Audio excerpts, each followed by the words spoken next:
اس نے حضور کی چادر مبارک پکڑ کے اکٹھی کر کے سبحان وہ سر اللہ اور اپنے سر پر رکھی.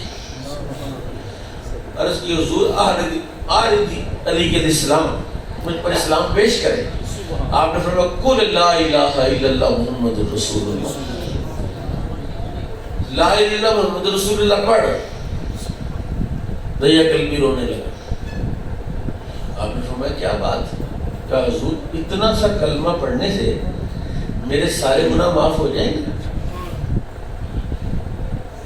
حضور اتنا سا کلمہ ہے لا الہ الا اللہ محمد رسول اللہ. اتنے رفتار نے جبریل کو بتایا جبریل فوراً جا اور میرے نبی کو بتا جا کے کہ دہیہ قلبی کو بتائے کہ یہ کلمہ اس نے پڑھا ہے اللہ نے اس کا 60 سال کا کفر معاف فرما دیا. کتنے سال کا؟ 60 سالہ کفر معاف ہو گیا صرف کلمہ پڑھنے سے. اب دہیہ قلبی نے جب یہ سنا نا کہ میرے گناہ معاف ہو گئے, دہیہ قلبی چپ کر گیا. اب نبی پاک رونے لگا. حضور آپ کیوں روتے ہیں؟ آپ نے فرمایا دہیہ قلبی یہ خوشی کے آنسو, یہ امت کے لیے آنسو, امت کے لیے کہ میری امت اتنی خوش نصیب ہے کہ ایک کافر آئے ایک مرتبہ پڑھے لا الہ الا اللہ محمد رسول اللہ صلی اللہ علیہ وسلم تو اس کے 60 سال کا اللہ کفر معاف کر دے. میرا امتی زندگی میں کتنی مرتبہ کلمہ پڑھتا ہے, کتنی مرتبہ زندگی میں کلمہ پڑھتا ہے اور یہ کلمہ اس کے گناہ نہیں مٹا دے گا. یعنی نبی کریم صلی اللہ تعالی علیہ وسلم کا میلاد منانا ہم پر واجب اس لیے ہے کہ حضور کا احسان نہیں ہم دے سکتے.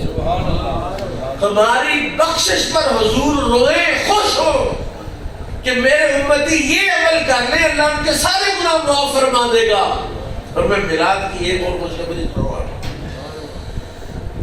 اللہ اور میرے آقا فرماتے ہیں ایک بندہ وضو کر کے جب مصلی پر جائے نماز پر کھڑا ہونے کا ارادہ کرتا ہے, کیا کرتا ہے؟ اللہ تعالیٰ حکم دیتا ہے فرشتوں کے فرشتے یہ بندہ ہے اپنے تائیں پاک ہو گئے, کپڑے بھی پاک کر لیے, وضو کر لیا, اب ایسا کر میں پاک ہوں, میری پاک بارگاہ میں اس نے کھڑا ہونا ہے, اس کے سر سے پاؤں تک سارے گناہ نکال دے تاکہ یہ پاک ہو کر اللہ اکبر کرے, پاک ہو کر رکوع کرے, پاک ہو کر سجدہ کرے, پاک ہو کر سلام پھیرے. جب اس نے نماز پڑھ لی سلام پھیر لی, فرشتہ گناہ لے کے کھڑا ہے. مولا نماز پڑھ لی اب کیا حکم؟ اللہ نے فرمایا میں کریم. اب اس نے نماز پڑھ لی ہے کوئی بات نہیں, اب اس کے گناہ اگر میں نے اتارے ہیں تو اب اترے ہی رہنے دو.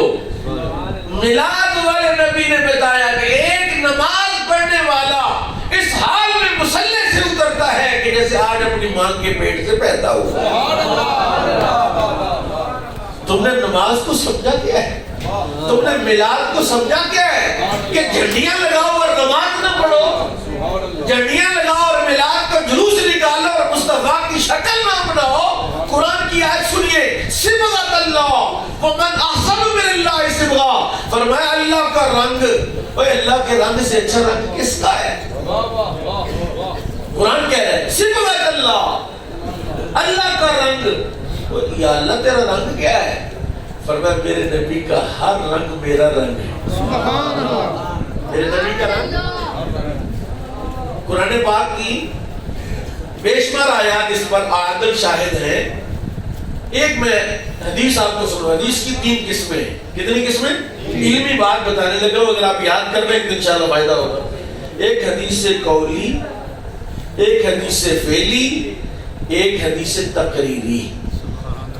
حدیث قولی یہ ہے کہ حضور اپنی زبان سے کوئی بات فرمائے, وہ حدیث قولی.